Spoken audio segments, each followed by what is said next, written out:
He was a young fly, flashy hustler, betrayed his crew, and still walked the streets like a legend. But in the end, even Alpo Martinez couldn't outrun the truth. This is the real story of Alpo Martinez, from Harlem fame to DC infamy, from snitch to street myth. And the one fatal mistake that brought it all crashing down.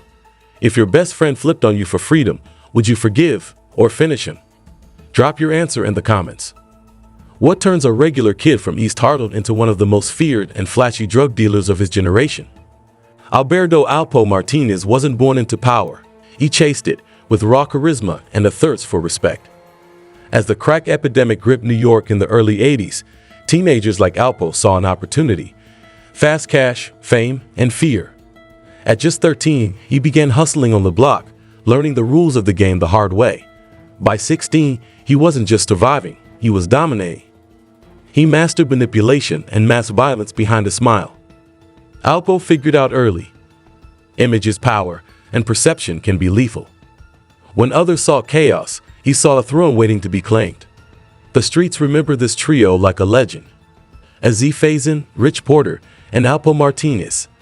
Az was the businessman, Rich was the face, and Alpo was the muscle. When they linked up, Harlem felt the shift immediately. Together, they created a pipeline that moved bricks like clockwork, bringing in millions weekly.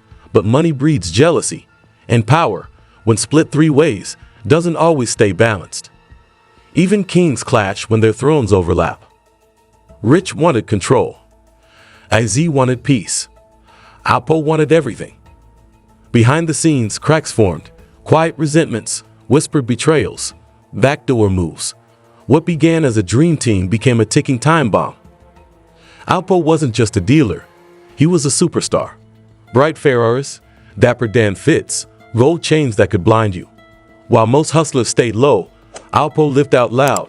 Harlem became his runway, and he was the show. Every move he made was calculated to be remembered.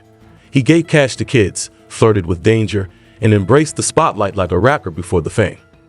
He wasn't hiding, he was advertising. But the higher you climb, the more odds follow. Cops, killers, and envious friends watched him from the shadows. Being flashy in the drug game is like bleeding in shark-infested water. By the late 80s, Harlem was getting hot. Too many murders, too much heat. So Alpo shifted to Washington, D.C., where a new market waited. But he didn't just move quietly, he moved with fire. He linked with Wayne "Silk" Perry, one of the most feared enforcers in the city. Silk had bodies on his resume, and Alpo knew he needed muscle to stake his claim. D.C. wasn't ready for the storm they brought. Together, they bulldozed the scene, intimidating rivals, buying loyalty, and stacking millions. But pairing a volatile kingpin with a deadly hitman, that's a grenade with the pin halfway out. The streets of D.C. grew bloodier under their rule, and Alpo's paranoia grew with it. Alpo wasn't just a flashy player, he was a killer in designer clothes. He used violence not just as retaliation, but as a strategy. Loyalty wasn't expected, it was enforced. Anyone who crossed him, looked sideways, or posed a threat, handled. He admitted to being involved in over a dozen murders, including his friend Big Head Gary and even Rich Porter. That's the part that shocked Carlin, the betrayal. Rich wasn't just an associate, he was family. But to Alpo, business trumped brotherhood, and fear kept people in line. He flashed a smile one second and ordered your execution the next. This was the betrayal that stunned Harlem. Alpo killing his closest friend. Rich Porter had just lost his little brother to a ransom kidnapping. While the streets mourned, Alpo was plotting. He suspected Rich of withholding money from their DC connects. Instead of confronting him, he lured him into a car, drove him out of town, and shot him in the head. Just like that, friendship ended with a bullet. He dumped Rich's body like trash off the highway. No warning, no loyalty, no remorse. Harlem was devastated. Rich was beloved, flashy but humble. And Alpo? He didn't even flinch. Wayne "Silk" Perry was no saint, he was a ghost maker. But even ghosts lose trust. As Alpo got more paranoid and reckless, the cracks started to show. Silk realized that Alpo wasn't just a partner, he was a liability. Alpo wanted to eliminate anyone who posed a risk, but Silk started to wonder, what if he became next? When killers stopped trusting each other, blood spilled fast. The bond they built through violence began to fracture. Silk pulled back. Whispers spread. Alpo's empire wasn't just under threat from the feds. His inner circle was crumbling. And without loyal soldiers, a kingpin becomes a target. The streets always reclaim what was borrowed, and Silk wanted his cut. In 1991, the fence closed in.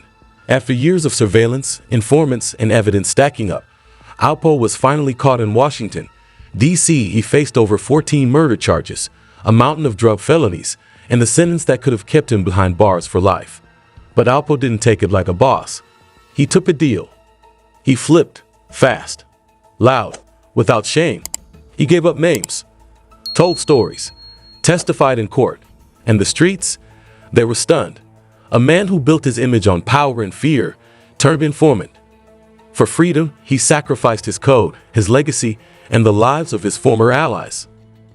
After his testimony, Alpo disappeared, or so the world thought. He entered witness protection, was released in 2015 after serving 25 years, and lived quietly under a new name in Maine. But you can't hide forever, especially when your past is soaked in betrayal. Alpo couldn't resist Harlem's pull. He returned, flaunting his old lifestyle, even talking to people about the old days. It was bold. It was reckless. It was Alpo. People whispered, watched, and waited. Some feared him. Some wanted revenge. He acted like nothing happened, like the game had no memory. But Harlem never forgot what he did to Rich. Halloween night, 2021. Alpo was back in Harlem, riding around on a motorcycle, still flexing, still untouchable, or so he thought. But in the early morning hours, someone opened fire on his truck. 5 bullets hit him. He crashed and died on the spot. It was quiet. No crowd. No final words. Just the end of a legend that outlived his welcome. Police suspect it was a random road rage accident, and it had nothing to do with his past beefs. But the message was clear. The street code has no statute of limitations. Alpo didn't die in prison or court. He died in the same streets he once ruled, and many say it was justice, long delayed. Alpo wasn't just a name. He became a symbol. For some, he was the ultimate hustler, fearless, flashy, and business-minded. But for others, he was the definition of betrayal.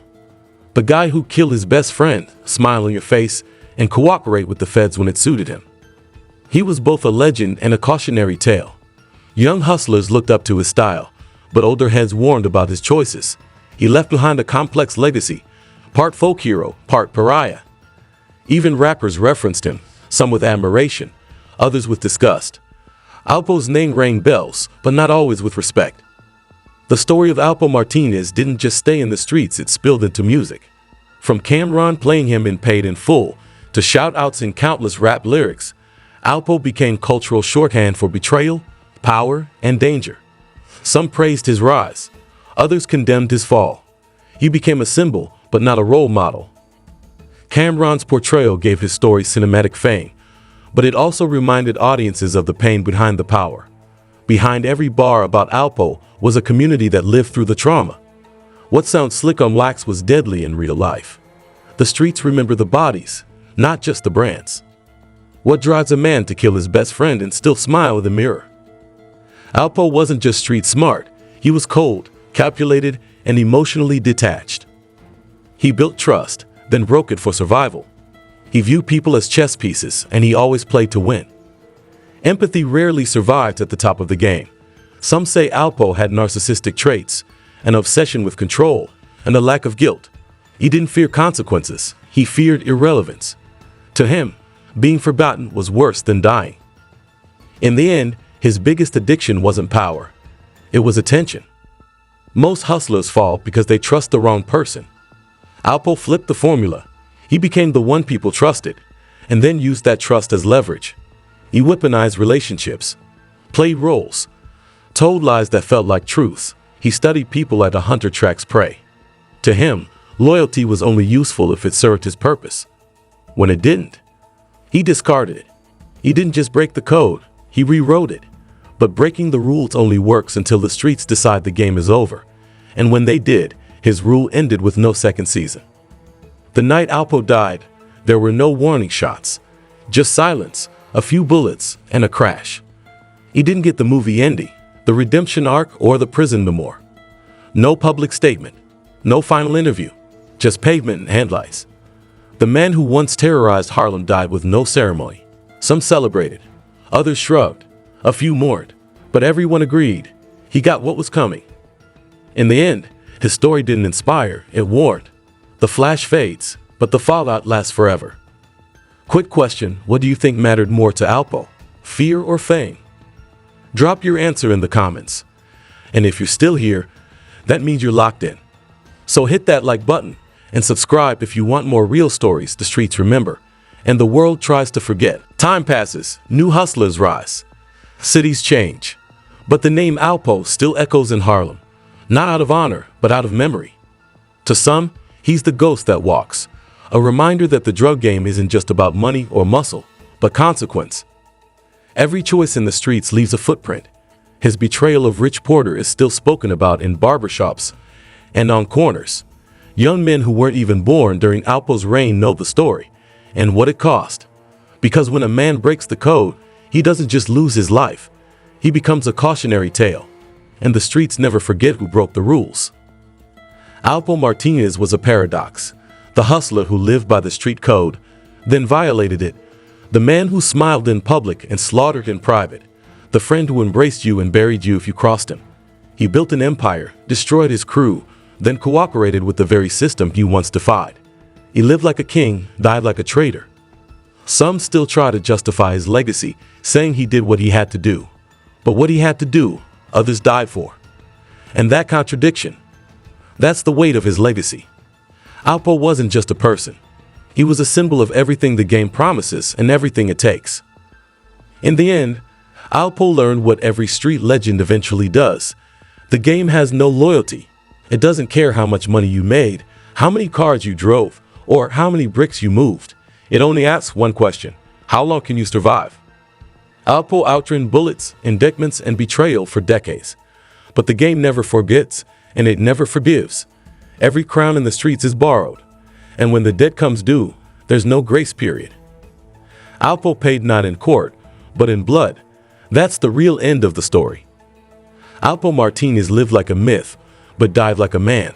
His life was a blueprint of how power corrupts, how betrayal bleeds, and how fame fades fast when the cameras turn off. Yes, he rose fast. Yes, he played the game to win. But in chasing immortality, he lost everything that made him human. Friendship, trust, respect. He wasn't feared in the end. He was hunted. And that's what every young hustler should remember. Because real legends don't just rise, they build legacies that others want to carry forward. Alpo, he left a body count and a caution sign. So if you're thinking of playing the same game, ask yourself, how will your story end?